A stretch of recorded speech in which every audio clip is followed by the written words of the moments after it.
சலார், பிருத்திவிராஜ் மற்றும் பிரபாஸ் இவங்க 2 பேர் தான் மெயின் கேரக்டர். இவருக்காக அவர் எந்த லெவல் வேணா இறங்குவாரு, அவருக்காக இவர் எந்த லெவல் வேணா இறங்குவாரு. 2 பேரும் அப்படிப்பட்ட ஒரு ஃப்ரெண்ட்ஸுங்க. பிருத்திவிராஜுக்கு ஒரு பிரச்சனை அப்படிங்கிற வரும்போது இவர் ஒரு இறங்கி ஒரு விஷயத்த பண்றாரு. 2 பேரும் அவரை காப்பாத்தினாரா, இவரோட பேக்ரவுண்ட் என்ன அப்படிங்கிறது அந்த சலார் படத்துடைய ஃபுல் ஸ்டோரி. இது ஒரு 1000 வருஷத்துக்கு முன்னாடி நடக்கிற ஒரு மன்னர் வம்சத்து கதையை ஒன்று காட்டுறாங்க. அதோட கண்டினியூஸா இப்போ பிரசன்ட்ல வரையுமே இந்த கதை தொடர்ந்துட்டு இருக்குது. கான்செப்டாவே பார்க்கும்போது இந்த கான்செப்ட் நான் எதிர்பார்க்கல. என்ன பர்சனலா எனக்கு தோணுது என்னன்னா, இந்த கான்செப்ட் என்ன இம்ப்ரெஸ் பண்ணல அப்படின்னு தான் சொல்லணும். இப்போ பிரசாந்த் நீல் இந்த படத்தை எடுத்தாரு. கேஜிஎஃப்லாம் பாத்தீங்கன்னா படத்துல கூஸ்பம்ஸ்ல தான் படம் இருக்கும் அப்படின்னு சொல்லுவோம். பட் இந்த படத்துல என்ன ஒரு பிரச்சனைனா, கூஸ்பம்ஸ் நம்ம கேட்டா கூட தரமாட்டாங்க போல, அந்த அளவுக்கு தான் இருந்தது. நானும் பிரபாஸ் ஒரு பெரிய பெரிய சீன்ஸ்ல எதிர்பார்த்தேன். பட் சீன்ஸ்லாம் இருந்தது. பட் அது இதை விட பெரிய கூஸ்பம்ஸ்லாம் நம்ம கேஜிஎஃப்ல பார்த்தனால இது நமக்கு பெருசா தெரியல. அதுதான் இந்த படத்துல ஒரு பிரச்சனை. நம்ம பாட்டா இருக்கட்டும், பாட்டுங்கிறது படத்துல சொல்ற அளவுக்கு பெரிய பாட்டுலாம் கிடையாது. டப் பண்ணியிருக்காங்க, நல்லாவே தெரியுது. டப் பண்ண அளவுக்கு ஒரு வெர்ஷனை ரெடி பண்ணும் இந்த மாதிரி படங்கள்லாம். பட் இந்த பாட்டும் பெருசா இம்ப்ரெஸ் பண்ணல. பிஜிஎம்லயும் லைட்டா அங்கங்க கேஜிஎஃப் வாட வருது. பட் இருந்துமே அதுவுமே ஒரு கூஸ்பம்ஸ் பெருசா தெரியல. பிஜிஎம்மும் பெருசா இம்ப்ரெஸ் பண்ணல நம்மளே. இதுதான் இந்த சலார் படத்துல உள்ள பிரச்சனை.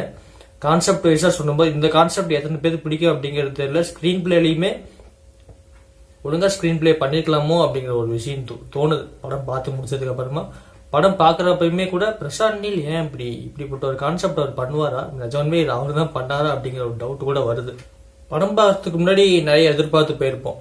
நம்ம பிரபாஸ பிரசாந்த் நீல் கண்டிப்பா சேவ் பண்ணுவாரு அப்படின்னு சொல்லிட்டு. பட் படம் பார்த்து முடிச்சதுக்கு அப்புறமும் இனிமேல் நம்ம பிரபாஸ் சேவ் பண்ணணும்னா அட்லி தான் வரணும் போல, பிரசாந்த் நீல சேவ் பண்ணணும்னா ராக்கி பாய் தான் மறுபடியும் வரணும் போல, அப்படிதான் தோணுது. ஓவராலா பார்க்கும்போது சலார் எப்படின்னா ஒரு ஆவரேஜான படம் தாங்க. எதிர்பார்த்துலாம் போனீங்கன்னா கண்டிப்பா எந்த அளவுக்கு இருக்குன்னு தெரியல. எதிர்பார்க்காம போனீங்கனாலுமே இந்த படம் இந்த கான்செப்ட் எத்தனை பேருக்கு பிடிக்கும் அப்படிங்கிறது எனக்கு தெரியல. ஏன்னா இப்ப லியோல கூட இந்த நரபலின்னு ஒரு கான்செப்ட் நிறைய பேருக்கு என்னப்பா அது கான்செப்ட், இந்த மாதிரி கான்செப்ட் இந்த படத்துக்கு ஏன் உள்ள கொண்டு வந்தாங்க அப்படிங்கிற மாதிரி பேசினாங்க. அதுதான் இந்த படத்துலயுமே.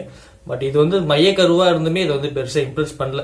இந்த மன்னர் வம்சத்துக்கு கதை அது என்னன்னு தெரியல. நிறைய கூஸ்பம்ஸ் படத்துல நினைச்சிருந்தா வச்சிருக்கலாம். பட் ஏதோ ஒரு இடத்துல இந்த படம் இடிக்குது.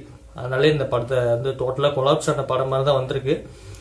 பார்ட் 2ல தான் சம்பவம் அப்படின்னு சொல்லிட்டு கடைசியா முடிச்சாங்க. பட் இந்த பார்ட் 1ல என்ன நடந்துச்சு அப்படிங்கிறது புரியாம தான் நிறைய ஆடியன்ஸ் வெளியே என்னையும் சேர்த்தி நிறைய பேர்த்தோட மூஞ்ச பார்க்கணுமே. படம் பார்த்து முடிச்சது நம்ம தேட்டர் விட்டு வெளியே வரும்போது என்ன நடந்துச்சு அப்படிங்கிறது யாருக்கும் புரியல.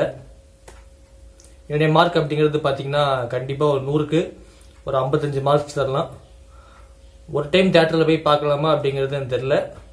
ஒரு ஆவரேஜான ஒரு படம் அப்படின்னு தான் சொல்லுவேன். முடிஞ்சா ட்ரை பண்ணுங்க.